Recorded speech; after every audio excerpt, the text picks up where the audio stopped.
Hello दोस्तों, आज के इस वीडियो में हम पढ़ने वाले हैं व्रत।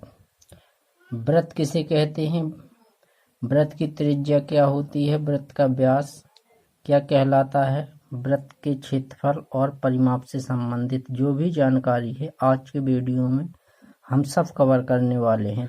तो बने रहिए हमारे साथ, वीडियो लास्ट तक जरूर देखें। तो सबसे पहले हम देखें कि व्रत क्या है।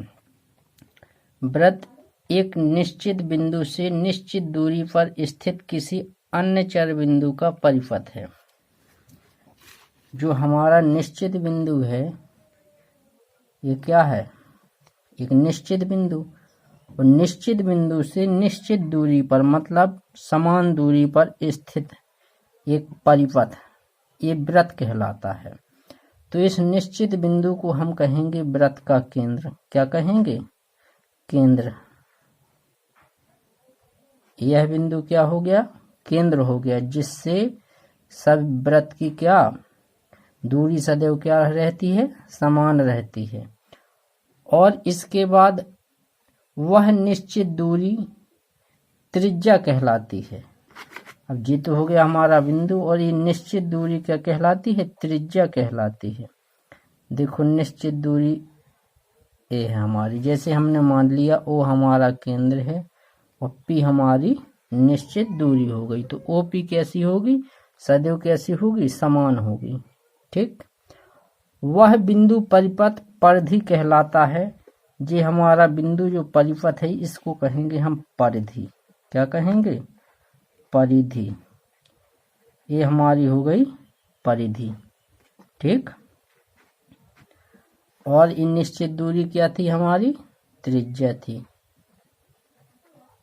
हमने देखा कि केंद्र, त्रिज्या और परिधि। अब होता है एक व्यास। व्यास किसे कहेंगे? तो व्यास होता है त्रिज्या क्या दुगना। त्रिज्या का क्या होता है? दुगना होता है व्यास। तो हम ऐसा भी कह सकते हैं कि वह जीवा जो व्रत के केंद्र से होकर जाए व्यास कहलाती है। ठीक। देखो वह जीवा, ये हमारे केंद्र है, केंद्र से हमने क्या किया? परिधि को मिलाया तो ये त्रिज्या हो गई, इस तरफ भी हमने बढ़ाया तो ये त्रिज्या हो गई, और ये पूरा क्या हो गया? व्यास हो गया। क्या हो गया? व्यास हो गया। तो यह क्या है? व्रत का व्यास है। क्या है? यह व्रत का व्यास है। अब देखो जीवा क्या होती है? जीवा का मतलब होता है केंद्र से ना जाकर। ठीक है। व्रत की परिधि को मिलाने वाली रेखा जीवा कहलाती है। जैसे हम इस तरफ खींच लें, ये हमारी जीवा हो गई। ये क्या है? जीवा है। ठीक। ये हमारी व्रत की जीवा है। हम इस प्रकार से खींच दें जीवा। तो हमने मुख्य चीज देख ली है। व्रत क्या होता है? एक निश्चित बिंदु से निश्चित दूरी पर स्थित अन्य चर बिंदु का परिपथ व्रत कहलाता है। उस निश्चित बिंदु को व्रत का केंद्र और निश्चित दूरी को व्रत की त्रिज्या तथा उस निश्चय परिपथ को व्रत की क्या कहते हैं? हम परिधि कहते हैं। क्या कहते हैं? परिधि कहते हैं। अब जो व्यास होता है, ऐसी जीवा जो व्रत के केंद्र से होकर जाए वह व्यास कहलाती है। व्यास त्रिज्या का दुगना होता है। देखो इस तरफ ये त्रिज्या है और इस तरफ ये त्रिज्या है। यदि हमारी त्रिज्या 5 है तो इस तरफ भी क्या होगी? 5। 5 और 5 कितना हो जाएगा? 10। इसीलिए व्यास हमेशा त्रिज्या का दुगना होता है। एक होती है जीवा। व्रत की परिधि को मिलाने वाली दो बिंदु, ठीक है, उनको हम आपस में क्या करें? मिला दें। एक बिंदु हमारा जैसे ए है और एक बिंदु हमारा बी है, केंद्र से ना होकर जाए तो वह जीवा बन जाता है। क्या बन जाता है? जीवा बन जाता है। और यदि केंद्र से होकर जाए तो क्या है? व्यास कहलाता है। ठीक। अब देखो व्रत से संबंधित कुछ सूत्र। सबसे पहले तो हम देख लें, पाई जो है एक अपरिमेय संख्या है। पाई कैसी है? एक अपरिमेय संख्या है। लेकिन 22/7 कैसा है? एक परिमेय संख्या है। ठीक। तो पाई का मान कितना होता है? 22/7 होता है। पहला सूत्र है वृत्त का कि त्रिज्या को हम r से प्रदर्शित करते हैं। ठीक, त्रिज्या को r से प्रदर्शित करते हैं। त्रिज्या बराबर होता है व्यास बटा 2, मतलब व्यास का आधा क्या होती है, त्रिज्या होती है। और यदि किसी सवाल में हमें व्यास दिया गया है, उसकी त्रिज्या निकालनी है, तो हम ये वाला सूत्र लगाएंगे। यदि हमें व्यास निकालना है तो हम त्रिज्या का दुगुना कर देंगे, तो क्या आ जाएगा, व्यास बराबर होता है 2 गुणे त्रिज्या। ठीक, आगे देखो,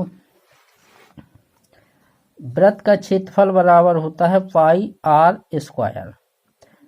कितना होता है, पाई आर स्क्वायर। पाई का हम मान लगाएंगे 22/7।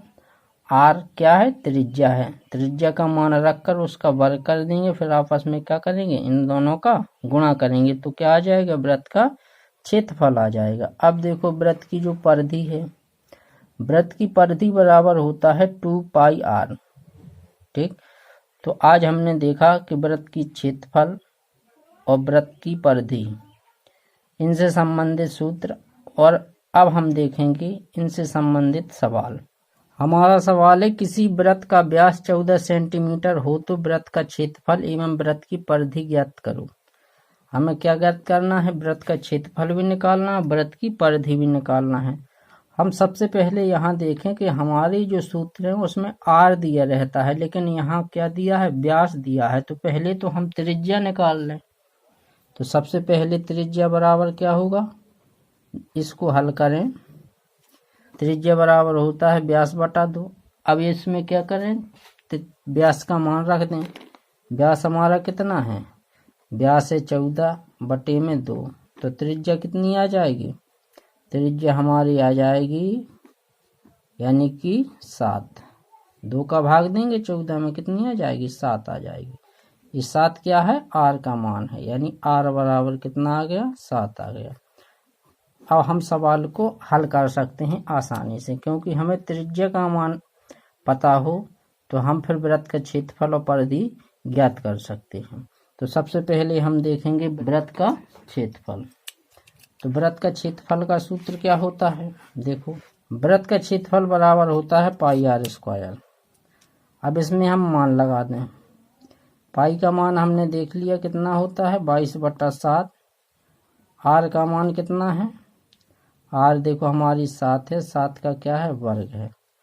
वर्ग का मतलब हम समझते हैं, वर्ग का मतलब होता है किसी संख्या का उसी संख्या से गुणा कर दें और जो गुणनफल प्राप्त हो वह उस संख्या का वर्ग कहलाता है। तो 7 का 7 में गुणा करेंगे, 7 गुणे 7, 7 7 49 आएगा।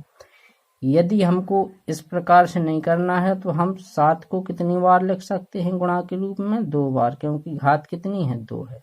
तो 7 गुणे 7 इस प्रकार से हम लिख सकते। अब इसको काट दें, एक 7 से हमने एक 7 काट दिया।